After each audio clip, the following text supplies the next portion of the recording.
easy go.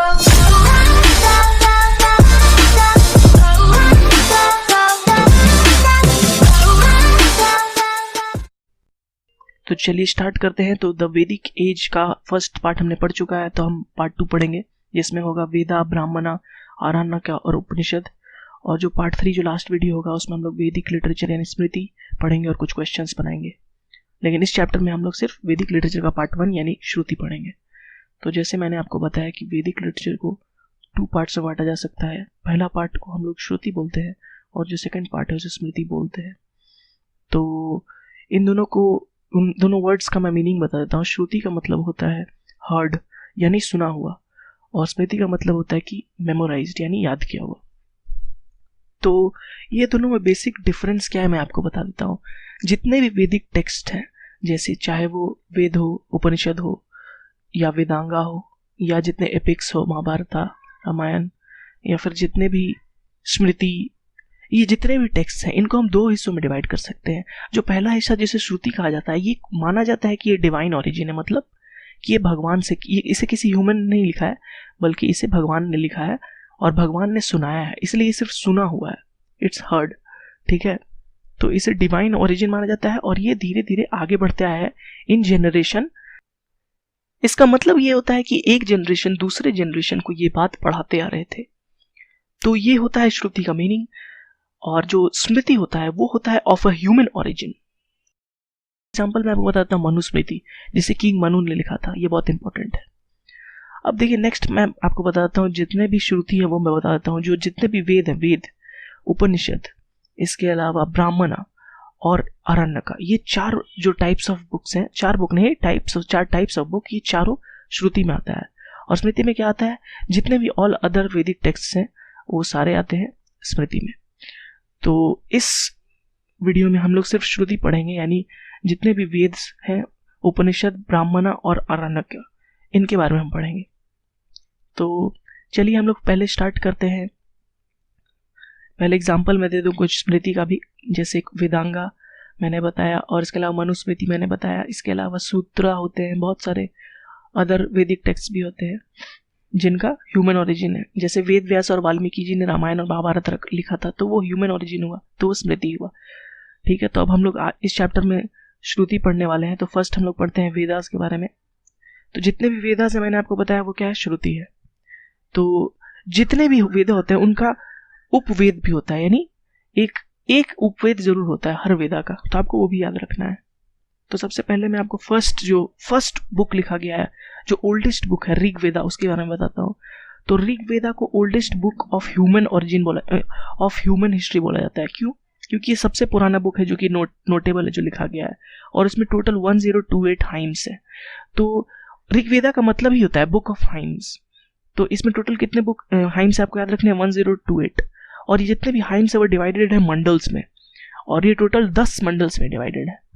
ठीक है, आपको ये याद रखना है। तो इसमें सबसे इंपॉर्टेंट जो मंडल है वो है 10th मंडल। क्यों इंपॉर्टेंट है कि इसमें पुरुषा सुक्ता है। पुरुषा सुक्ता में ही वर्ण सिस्टम का मेंशन किया गया है। तो ये क्वेश्चन आता है कि वर्ण सिस्टम जो है वो किस वेद में मेंशन किया गया है या फिर किस मंडल में मेंशन किया गया है। तो 10th मंडल में। पुरुषा सुक्ता पे काफी सवाल आ चुके हैं पहले भी, तो आपको याद रखना है कि वेद में कितने मंडल से। तो चलिए उपवेद में बता दूं, इसका आयुर्वेद ऋग्वेदा का उपवेद। ये बहुत बार क्वेश्चन आ चुका है कि आयुर्वेद किसका उपवेद है, तो ऋग्वेदा का। नेक्स्ट वेद में आते हैं हम लोग सामवेद। तो सामवेद का मतलब क्या होता है, इसका मतलब होता है बुक ऑफ मेलोडीज। मेलोडीज मतलब सॉन्ग्स, बुक ऑफ सॉन्ग्स आप कह सकते हैं, बुक ऑफ मेलोडीज।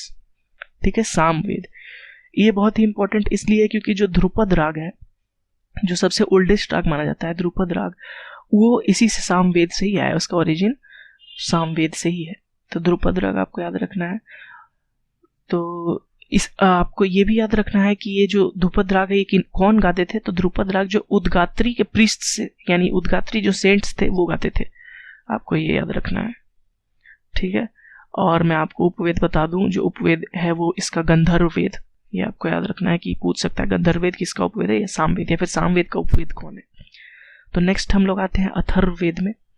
ठीक है, जो थर्ड वेद है, तो इसका अथर्ववेद का मतलब क्या होता है मैं आपको ये बता दूं। तो इसका मतलब होता है बुक ऑफ मैजिकल चार्म्स।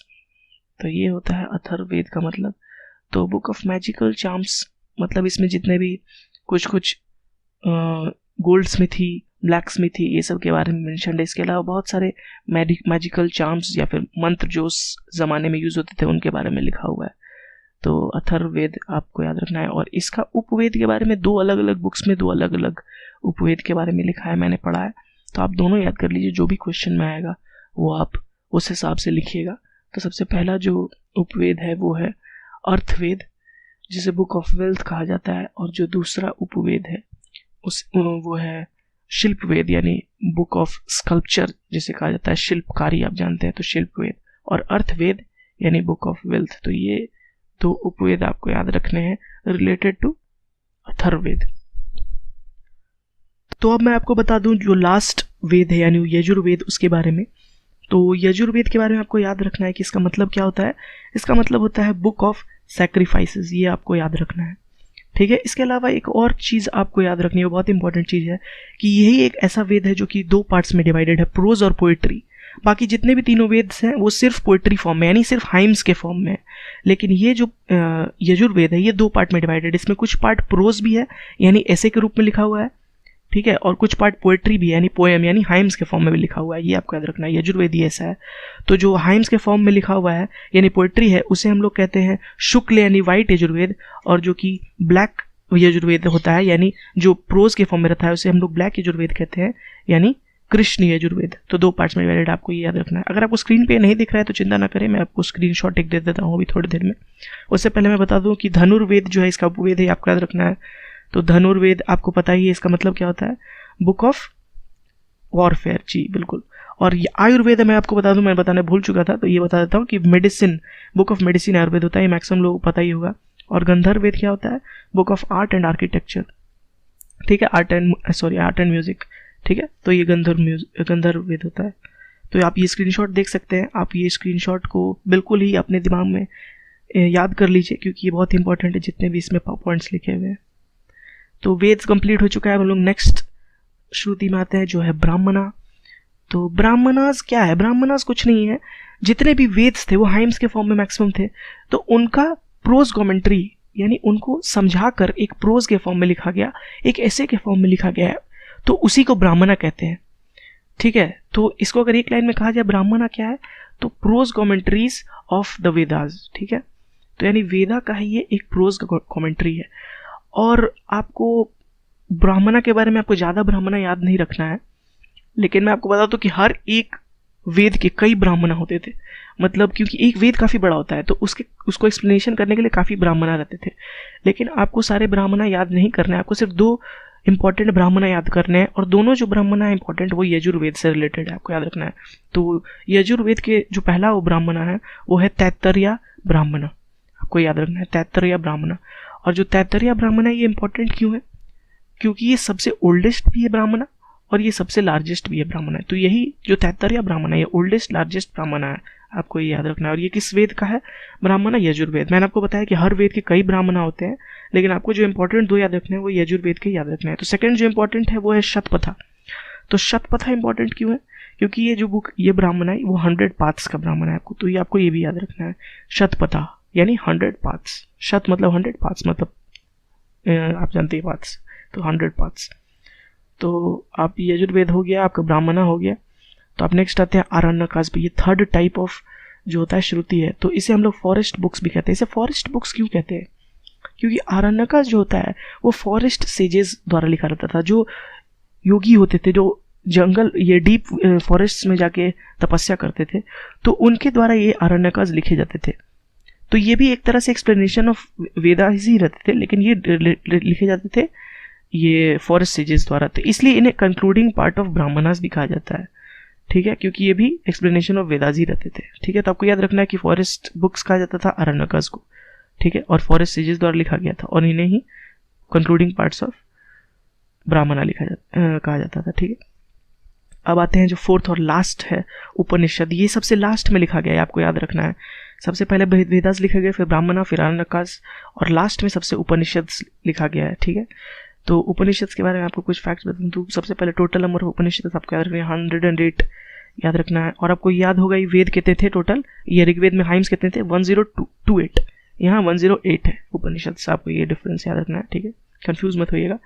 और जो उपनिषद में आपको सबसे इंपॉर्टेंट उपनिषद है वो है, पहले मैं उपनिषद का मीनिंग बता दूं। इसका जो उपनिषद वर्ड है इसका मीनिंग होता है sitting close to teacher to learn. ये बहुत ही इंपॉर्टेंट है। उपनिषद मतलब होता है अपने टीचर के पास बैठ के सीखना, इसी को उपनिषद कहते हैं, ठीक है।